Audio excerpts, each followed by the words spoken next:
Good evening and welcome to Fresh Media 365 News. In a case that shocked both the city and the nation, the mutilated body of a 15-year-old teenager was discovered hidden in a wooded area more than 20 years ago. The brutal murder of Hannah Deterville sparked horror and outrage, but despite numerous police appeals and renewed searches, her killer is yet to face justice. The West London schoolgirl was seen on the evening of January 2nd, 1998, when she left her home in Queen's Park to meet a friend. Despite being streetwise and familiar with the local area, she was never seen alive again.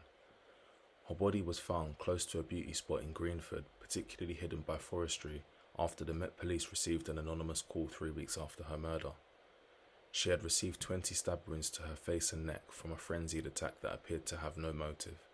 More than 24 years later, her family are still yet to discover what happened to their daughter and who is responsible for the brutal violence that ended her life. At the time of her killing, Hannah was a popular student who was studying for her GCSE exams at St Thomas More Catholic School in Chelsea. Her mum, June, described her as a fun girl, who enjoyed athletics and drama, who made friends very easily. Her family were well known within the community, with her mum being the director of the Yar Asante Community Centre and an organiser for the floats at the annual Notting Hill Carnival. Hannah regularly attended the carnival and was on first name terms with many shopkeepers in the busy Harrow Road, close to where she lived.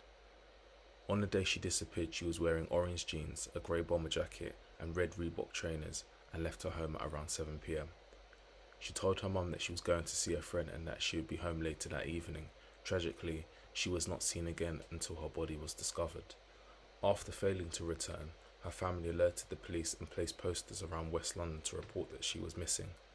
During an interview with The Independent, her mum voiced her frustration that the Met failed to take her disappearance seriously at first, only announcing that she was vulnerable after 2 weeks. After 3 weeks, the police received an anonymous phone call which led them to discover her partially hidden body near a golf course at Hornsden Hill.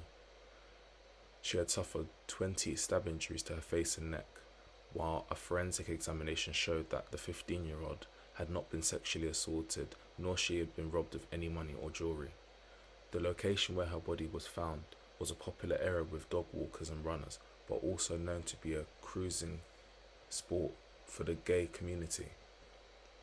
The anonymous phone call had been made to the gay and lesbian switchboard, but despite police appeals, they were unable to trace the caller. During the police investigation, the detectives came to the belief that Hannah was killed within 12 hours of being abducted, and that her body had been kept for several days before it was carried by at least 2 people to the Woodlands. Superintendent David Nichol, who was heading the murder inquiry, labelled Operation Maidstone, vocally expressed his frustration at the lack of information. He said, "We cannot find a damn motive at all.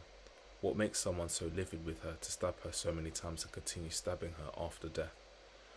The effort that has gone into trying to hide her body, the severity of the wounds, and the lack of any motive whatsoever makes it very unusual."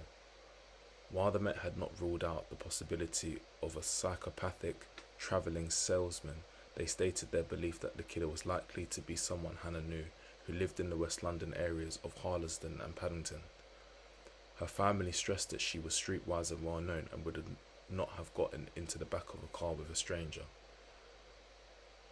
One of the last moments traced to Hannah is an argument that allegedly occurred outside a convenience store on the afternoon of her disappearance. A shopkeeper who knew the teenager told police that he had heard her arguing with a person in Harrow Road, although they were unsure who the other person was. Police have been unable to establish whether this could have been the killer, but did state they believed her attacker was familiar with the Harrow Road area.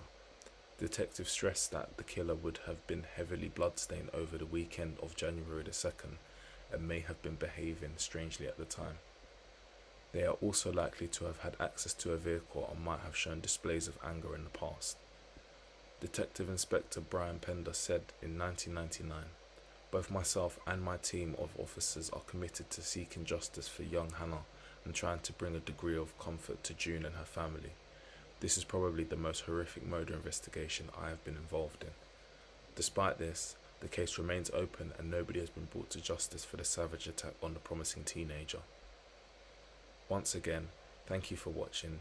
Don't forget to like, comment, share and subscribe to enable this channel to continue running. You can also find even more stories on social media platforms and the website. Links will be in the description below.